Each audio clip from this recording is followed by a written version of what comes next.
All right. Thank you all so much for coming today. My name is Kendra Bruning, and I'm the Outreach Coordinator for the Arizona Center for Medieval and Renaissance Studies. And Sharona Fredrick is our Assistant Director of the Center. If you're not familiar with the center, I'd love to talk to you more about what we do. We put on all kinds of public events all the time. I have a little table in the back with some of our historical fiction publications that we publish. We publish academic books. We have a series on medieval and Renaissance Latin America, which is very interesting. And we also have a sign-up sheet in case you want to sign up for our email list and come to some of our free public events that we do. We have had so much fun with Sharona doing events for the last more than 2 years, almost 2.5.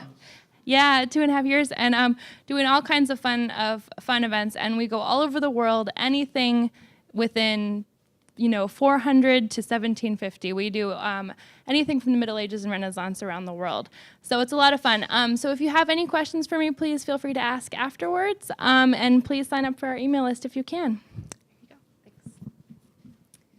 First, I just want to say thank you to everyone for coming. We really appreciate, we know we're all busy. Thanks for making the time in your schedule to be here today.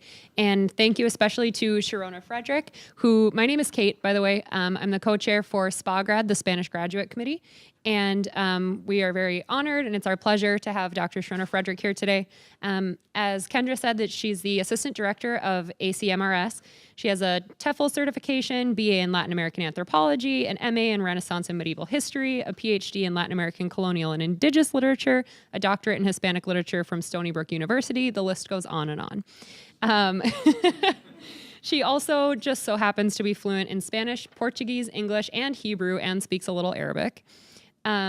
And her focus is on the impact of early modern period in Latin American and the effects of Spanish and Portuguese conquests on Native American populations and Africans in the New World. And again, it's our pleasure to have her here speaking about Diosas Precolombianas en la Cultura Latinoamericana, so pre-Colombian gods in Latin American culture. So thank you so much, and we're looking forward to it. Thank you very much. Thank you. Bienvenidos a todos. Welcome to all of you, particularly you, Kendra. You've been following me all over the place. Thank you very much. Welcome to all of you. If I look at my phone, it's not because I'm going to text a friend. It's because I'm looking at the time because the clock back there is not correct. So if you see me glancing at my phone, sometimes that's what I'm doing. We're going to talk about goddesses. Today, it's for women. So not that any man who is here is not welcome. Todos los hombres también son muy bienvenidos. But we're talking about the goddesses of pre-Columbian Latin America, and we're going to see how they remained in the mindset of Latin American literature long after the goddesses supposedly were no longer worshipped. We're going to see that the goddesses remain worshipped, sometimes under different forms. If you go to Mexico and you go to the shrine of La Virgen de Tepeyac, right, the Virgin of Tepeyac, and you visit the shrine of the Virgin of Guadalupe, you're actually visiting what was before that a temple to Coatlicue, or Tonantzin, as she's also known, the Aztec mother goddess. So many of these goddesses remain worshipped under another name, and often they are still worshipped separately. So I'm not giving you a panorama of things that no longer exist. I'm giving you a panorama of what is a very multicultural society, because when we talk about Latin America, obviously there are many Native American cultures. I might surprise you when I say there are different Spanish cultures, not just one, because the people who came from Spain did not come from only one part of Spain. And so you will have some areas like in Bolivia where a Basque Spanish culture predominated. You will have other areas like in Peru where an Andalusian Spanish culture predominated. You have people from all over West Africa. And then you will have Spanish Jews fleeing the Inquisition. Those were my ancestors. You will have Italians who come in the 19th century, Germans who come in the early 20th century. It is a multicultural panorama. So when I talk about these goddesses, I am talking about part of this magnificent multicultural panorama that is Latin America. And of course, most of these goddesses we will hear about are now written about in Spanish, because they have also become very great inspirations for authors who write in Spanish, whether that's Latin America or Spain. And just for anybody who's taking notes, before I actually get into the stories of the goddesses, which are wonderful and dramatic and interesting, let me point out to you that one of Spain's greatest playwrights of all time, Calderón de la Barca, in the 17th century, made one of the primary characters of his play, La Aurora en Copacabana, the Dawn of Copacabana, a character whom he called idolatry. And that character represents the female Native American goddesses who predominated before the Spanish conquest. And if you read that play well, you will see that despite the fact that Calderón de la Barca should have given his loyalty to the Spanish crown as a Spanish subject, all of his sympathy is with idolatry. And this is very important because it's worth mentioning that the first expressions of sympathy towards these native religions also came from Spain. So we have a conquest that comes from Spain, but then we have a lot of criticism of that conquest, and that also comes from Spain. And if we know about a lot of these goddesses, we know about them because Spaniards who disagreed with the conquest also wrote about them. So we see we're already getting into a very, very complicated situation, but it's an interesting one, right? Complicated situations are always the only interesting ones. So let's begin in Mexico. And let me introduce you to, well, you're going to have to imagine her. This is just me. There are no pictures right now. To the original mother goddess of the Aztecs. Her name was Coatlicue. Just by a show of hands, how many of you have ever heard of that name, Coatlicue? Okay, so we have a few. You heard from me, Kendra. That's my coworker. That's not fair. She works next door to me. She can't talk about that. How many of you, now by a show of hands, have heard of the Virgin of Guadalupe? Okay, so, well, the origin of the Virgin of Guadalupe is Coatlicue. And what we're going to talk about now, I'm going to tell you a series of stories about each of these goddesses. We'll do Coatlicue in Mexico. We'll do Ixchel in the Mayan area, some of which includes what is now Mexico and a lot of other parts of Central America. We'll do Chaupi Namca, whose name literally means middle of the road in Quechua, from the Andes. And then, of course, how can I not do Colombia, because the person who has organized this entire thing, and can we please have an applause for him, Andrés, is from Colombia. So we're going to do Bachué and Chía from your country. So yes, there are many countries I'm leaving out, but we only have an hour, and I have to keep things brief. The fact that you all know the Virgin of Guadalupe is a political fact because, of course, after the Spanish conquest, Coatlicue could not be openly worshipped. But we know that Mexico became independent 200 years ago, a little bit over 200 years ago. Does Coatlicue still exist? She very much exists for the Nahua-speaking population.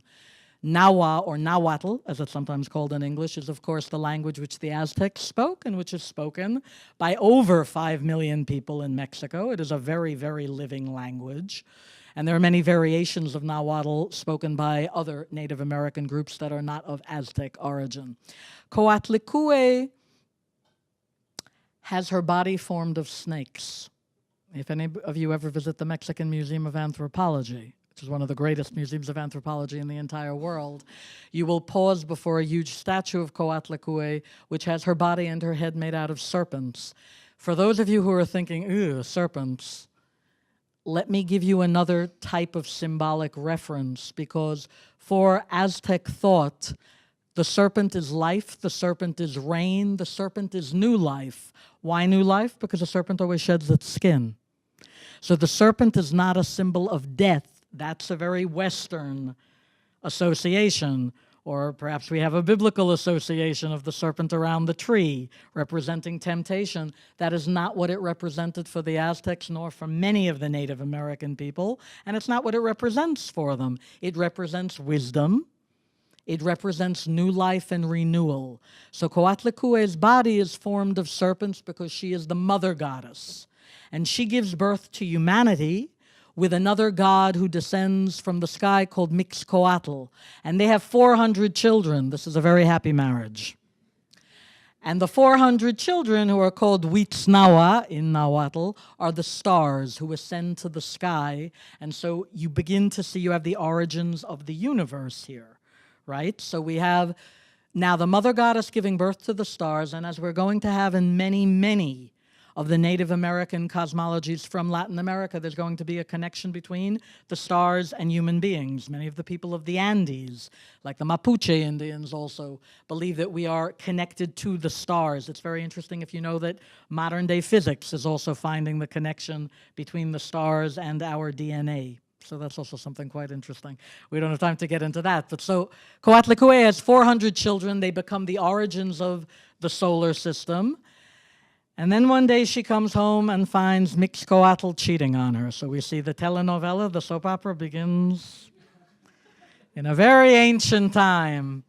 And he's cheating on her with another goddess by the name of Chimalman, who will become the mother of yet another very important god in the Aztec pantheon. That god is Quetzalcoatl. I'm sure you've heard of Quetzalcoatl, the flying serpent god. Well, Chimalman, his mother, was having an affair with Mixcoatl, Coatlicue's husband. Coatlicue flies into a rage. She does not kill Chimalman. Chimalman manages to escape. She does kill Mixcoatl. And she's already, by this point, I forgot to mention, had a daughter by the name of Coyolxauhqui, who is identified with the moon. Coyolxauhqui does not understand why her mother has become so angry at Mixcoatl. Apparently, from Coyolxauhqui's point of view, this type of thing happens every day or every century. But Coatlicue is furious, and she forswears off all male gods. And one day when she is sweeping in her temple, a little hummingbird comes in, and the hummingbird leaves a ball of blue plumes, and she thinks it's beautiful. It's kind of the first thing that has made her smile since Mixcoatl's betrayal of her. And she takes the plumes and she places them in her breast. 9 months later, she gives birth to a child whose name in Nahuatl means literally left-handed hummingbird. That is the Aztec war god, the most important god of the Aztec pantheon, Huitzilopochtli. It is a virgin birth. Do you understand now why it was also easy to take the image of Coatlicue and to transpose La Virgen de Guadalupe on that image? Because we will have similar aspects in the cosmologies. Well, Coyolxauhqui now sees, Coyolxauhqui has a problem with her mother, right? Freud could have analyzed this story well. Coyolxauhqui now sees her mother pregnant, and she's furious. Who got you pregnant? Notice the double standard. Nothing wrong with her father cheating. The problem is the mother getting pregnant outside of wedlock. So we see these problems are pretty universal. And Coatlicue says, it's none of your business. Literally, a little bird came in. And Coyolxauhqui does not agree with that or believe it. And so she organizes, and I think one of the most dramatic scenes from Aztec mythology, she organizes the Huitznawa, the stars, behind her, and she leads an army. So now I want you to imagine this image of the moon leading the stars to attack the Earth Mother, who is about to give birth to the solar war god. Okay, so you can see this great battle of the universe. Well, Huitzilopochtli, the Aztec god of war, who's about to be born, still in the womb of Coatlicue, speaks to his mother while he's in the womb and says, do not worry. I will defeat all of the stars and the moon, but you must allow me to dismember my sister. This is a slightly dysfunctional family. And as a friend of mine who's a social worker always says, all families are slightly dysfunctional. A very, very, very great Mexican intellectual by the name of Enrique Krauss reminds us that when you read the Aztec mythology, just as when you read Greek mythology or our mythologies, which we now call religions, you always must look for a more symbolic meaning behind what is occurring. This is the creation of the universe, right? The stars, the moon, the sun, the earth. Coatlicue, who now has no reason to love Coyolxauhqui, agrees to let Huitzilopochtli dismember his sister.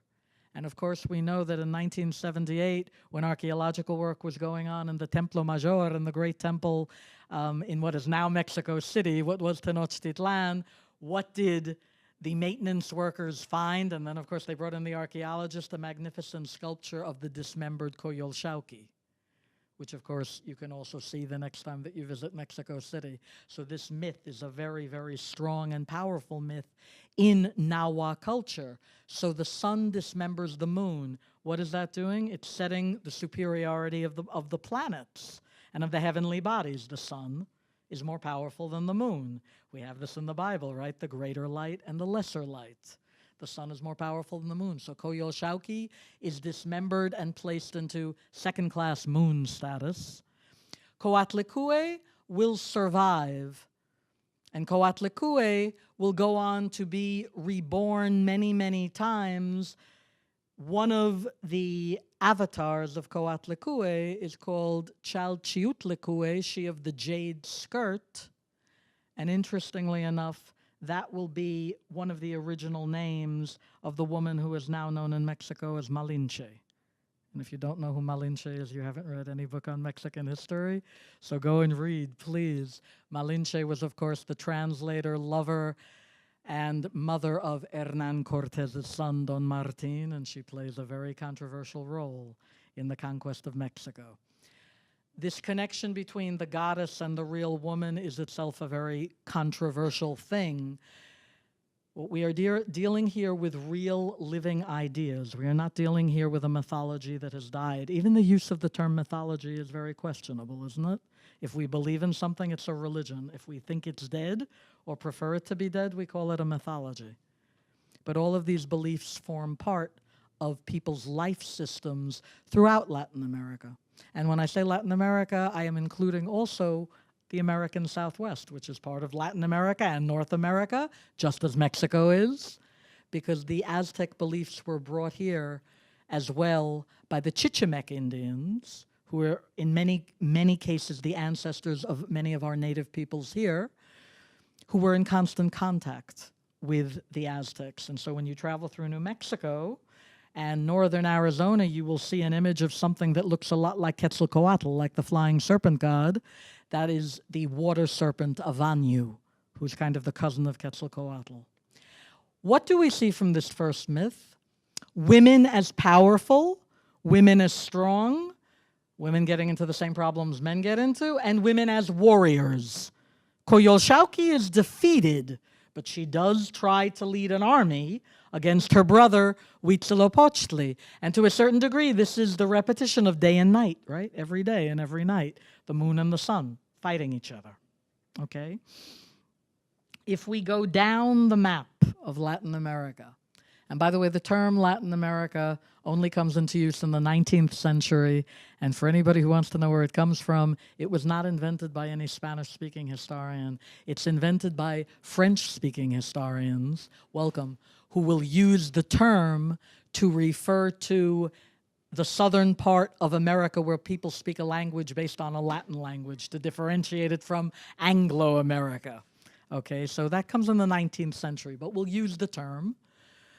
So we go down Latin America and we come to Central America. Part of Central America includes Yucatan, which is now part of Mexico, but certainly wasn't always. What is now Guatemala, El Salvador, Belize, a little bit of Nicaragua, a little bit, even down into Costa Rica. This is the area the Mayan Indians called Mayab. And the Mayan Indians existed as a coherent culture long before Aztec culture came, long before Aztec culture was established, because Aztec culture manages to consolidate itself in the Mexican Valley fairly late. The Mayans were around for over 3,000 years. The Aztecs only show up 200 years before Spain shows up. Okay, so it's actually not an ancient culture when we speak of the Aztecs. Tenochtitlan is founded in 1325. The Mayans had been there long before, as a coherent culture, but not as an empire. If any of you have ever heard the term the Mayan Empire, if you're watching the Discovery program late at night, that's an error. The Mayans were never united in one empire, nor were they ever united in one language. We know that there are 31 Mayan languages in existence now, and there were far more prior to the Spanish conquest. The Mayans never came together as one kingdom. This is also why it was much harder to defeat the Maya. And that wasn't only something Hernán Cortés learned, that will be something the Aztecs learned, because they tried repeatedly to conquer the Maya. In 1510, in a place called Soconusco in Guatemala, they nearly did it, but not quite. Not quite. And what most, I think, bothered anybody who ever tried to conquer the Maya was this very rebellious theology the Maya have. Because with Mayan theology, Mayan religion, we are in a terrain that is often very different from what we traditionally think of as religion. In Mayan thought, rebelling against the gods is good. Now, that is not precisely the message of any of our monotheistic religions. It certainly wasn't the Aztec message.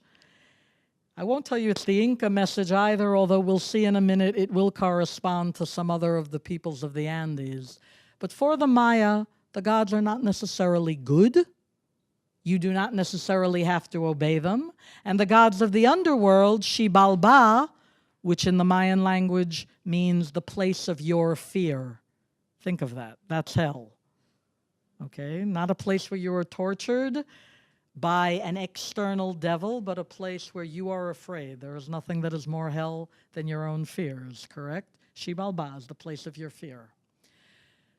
According to Mayan theology, it's good to rebel against the gods because the gods don't always know what they're talking about. And so when the lords of Xibalbá decide that they're going to sacrifice a young woman named Ixchel, who is the daughter of one of the lords of Xibalbá, I would tell you, if this were a Western story or an Aztec story or an Inca story, she might just accept that. But being Mayan, she is not going to accept that. And she says, why am I being sacrificed? What did I do wrong? And they tell her, I'm quoting from a very great work some of you have heard of, some of you have not. You should all read it. It's a wonderful work of Mayan literature. It is, of course, the Popol Vuh.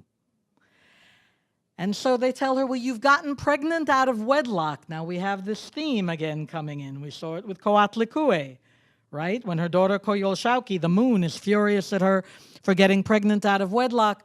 And Ixchel, well, I forgot to mention, she's also pregnant. How? How did it happen to her? Well, she was walking in hell, as you do, you know. And she knocks into a chocolate tree. I hope you know that where the Maya come from. The Maya were apparently the first people to domesticate and eat chocolate, although there are a number of cultures down in the Andes who claim they did it first.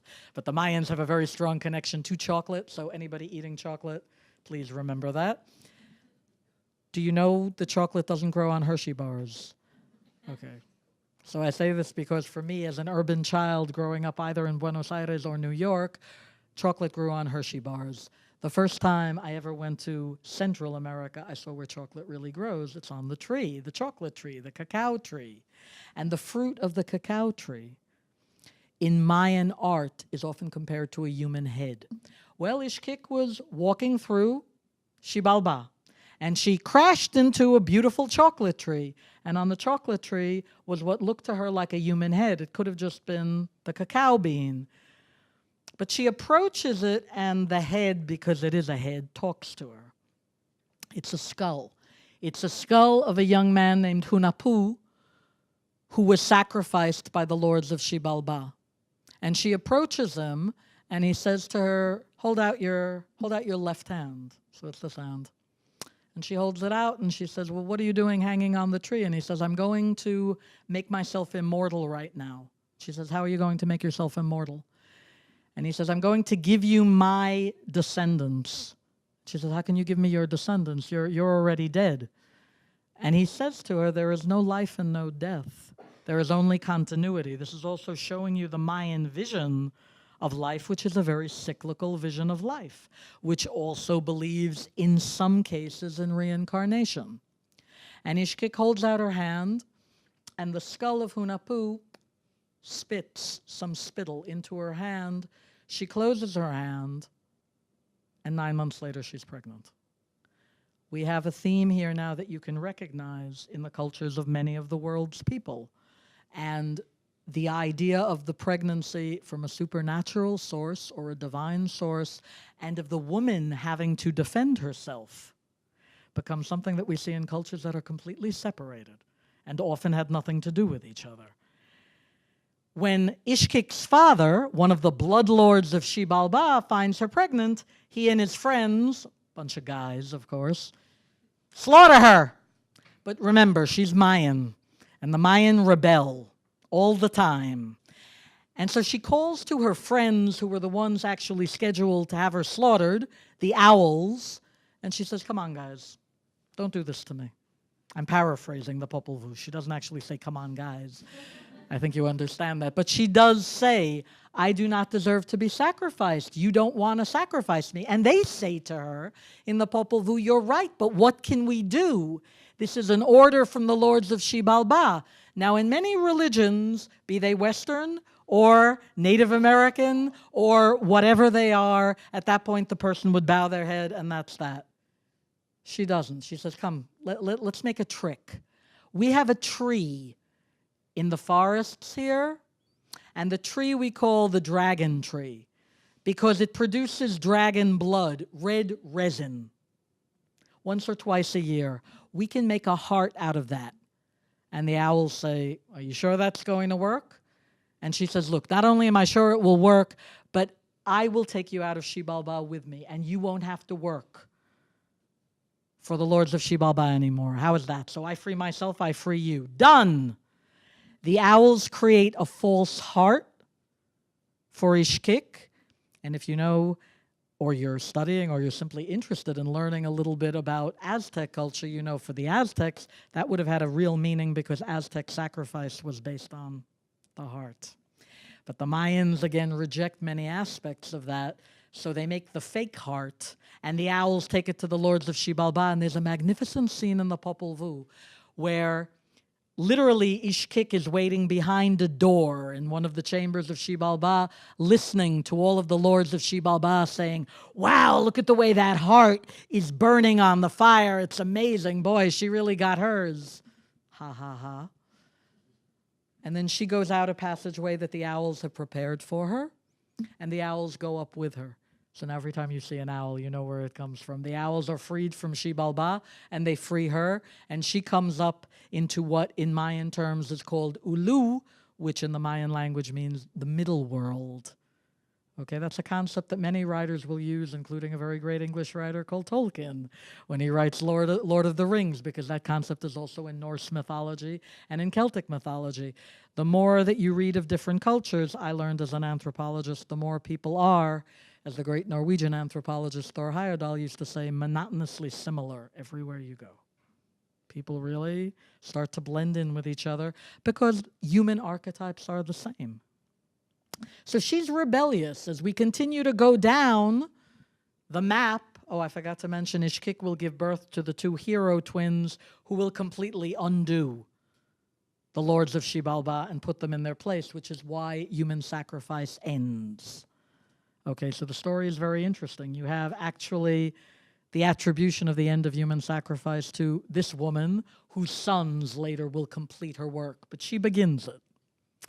So now you have a reason to read the rest of the Popol Vuh and find out what happens in it. As we go down farther to South America, we hit a gigantic country that was once much bigger than it was, wasn't it? La Gran Colombia once upon a time. We now call it Colombia, but what we're calling Colombia included Venezuela. It included what is now Panama. It was much, much bigger.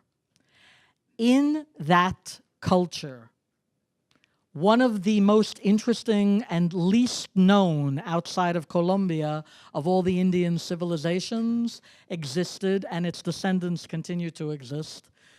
And those are the Indians we call the Muisca or the Chibcha. And like the Mayan Indians, and this is interesting because the Chibcha Indians come originally from Central America, so there may actually be some connection between the way Muisca culture developed in what we now call Colombia and the Mayan culture. They were never a united empire like the Maya, unlike the Aztec and unlike the Inca. Their characters as women, the female goddesses, are also a bit rebellious, much more so, I would say, than some of the Aztec goddesses or some of our Western goddesses. The most important one is Bachué. And now, the etymology of that name has been studied by a very great Colombian anthropologist by the name of Gerard Reichel Dolmatov. And he came about as close to understanding where the etymology came from as we can come to, because the Muisca language, although parts of it are still spoken in rural Colombia, it has not survived entire as a language the way Nahuatl has in Mexico or the way the Mayan languages have. So this needs a little bit of reconstruction here.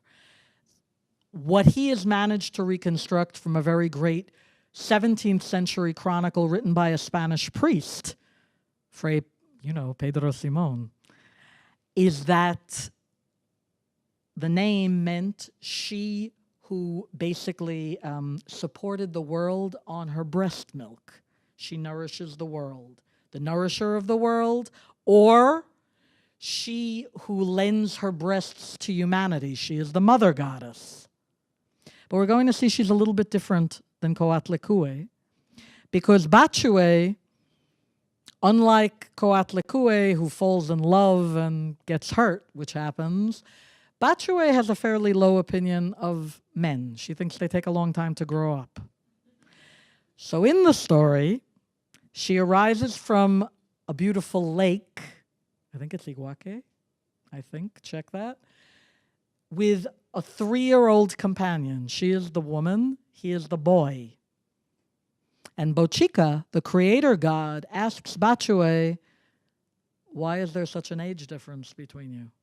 And she says, I must wait till he is old enough to raise children. So this is very interesting because in many of our cultural paradigms, we're used to an older man marrying a younger woman. But in Muisca culture, the paradigm was reversed. Older women were considered more preferable for younger men. They would raise them like they raised their children, okay? That's the story. And she raises this young boy, Shué, and together they populate all of the earth. So it's not just the Muiscas thinking where their origin comes from, it's the origin of humanity. What that is telling you is that the Muiscas obviously were in contact with many other cultures prior to the 16th century, okay? Prior to the conquista, prior to the conquest. They grow up, he grows up. Bachué now stops being his friend and becomes his partner. They populate the world. Everything is going well until we get another female character in here. In both cases, the female character is the protagonist. In one case, she's good. In one case, she is very bad. Bachué is good, but this one who comes up now is very bad, and her name is Chía. Chía is associated with the moon.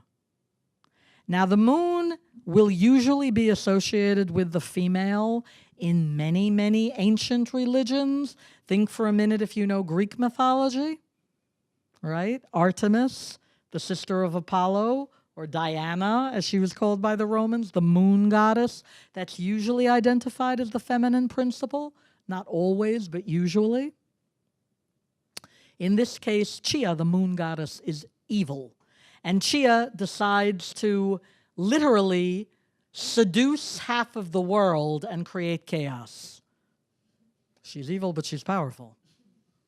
And that's what she does. And she wrecks the work of creation, which has begun earlier by a great force, a serpent force, who the Muiscas called Chiminigagua, who brings the serpent strength down to earth and creates life. Once again, you're seeing an association with the serpent which is not negative. It is life.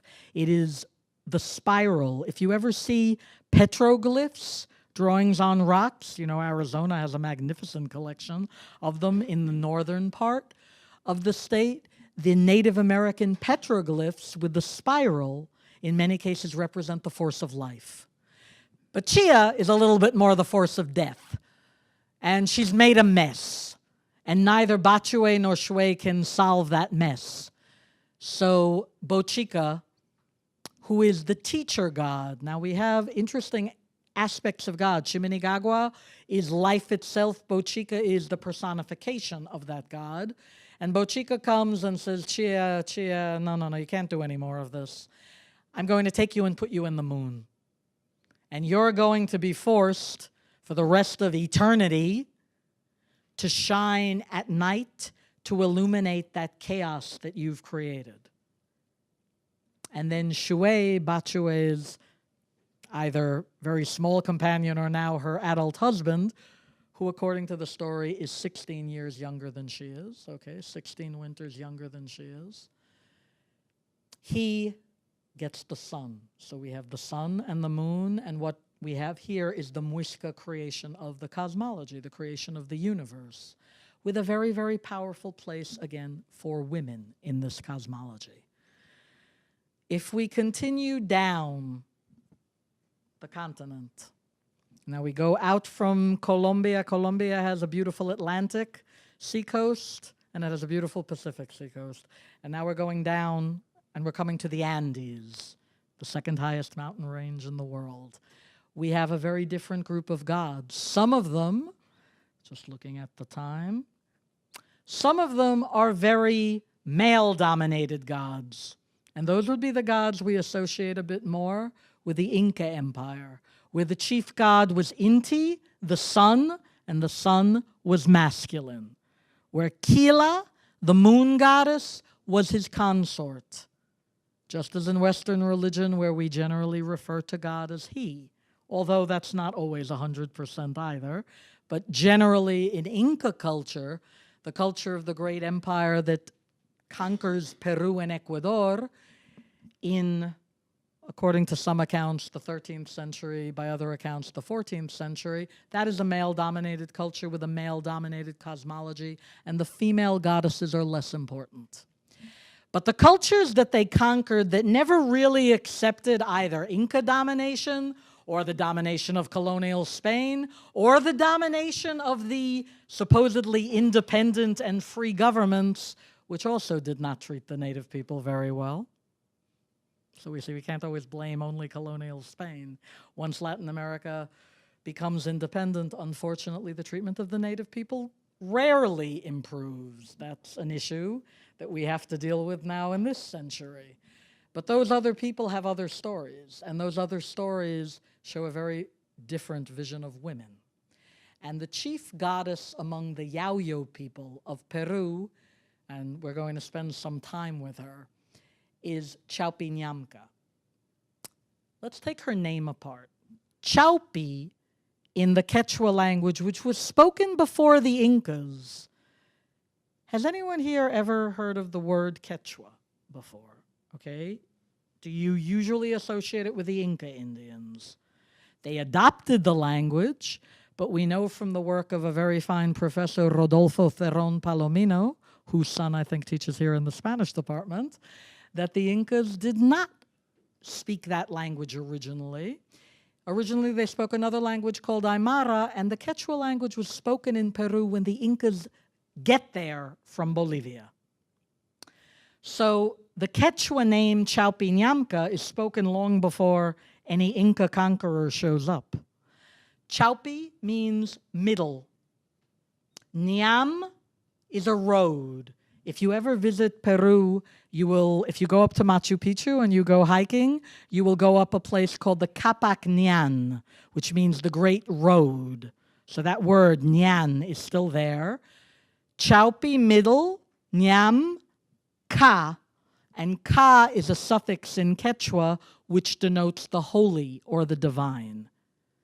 Okay, so middle of the divine road or divine middle of the road, she is the feminine principle of balance, pure balance. She represents equilibrium If you want to think of it, I was going to say in Western terms, but these are actually Chinese terms, in terms of yin and yang.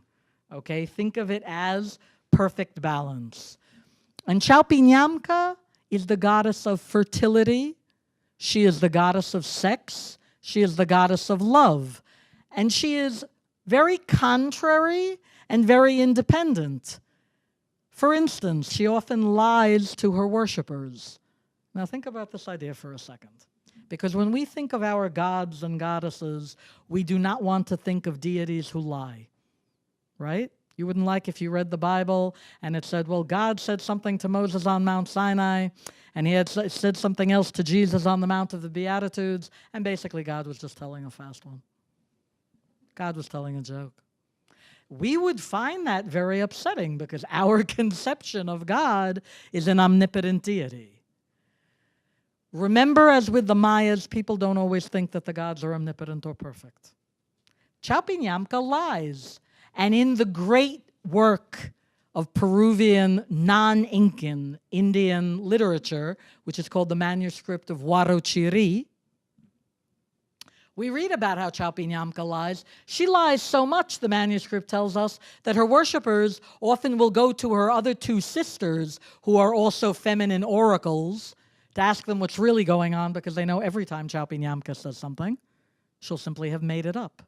I want you to think about that concept for a minute because it's playing with what we think of as lo sagrado, right? The holy. We generally don't think of the holy as telling a joke. But Chaupi Namca follows other rules. So she plays with her followers. She is the sister of a very important god named Pareacaja. Together they create men and women. And this is very interesting, because here we do not have one creation for all of humanity. Pareacaja is called the creator of men, and he deals with the males of the species, and they populate the world, and his sister, Chaupi Namca, creates all of the women on the planet. So we have a different maker of men,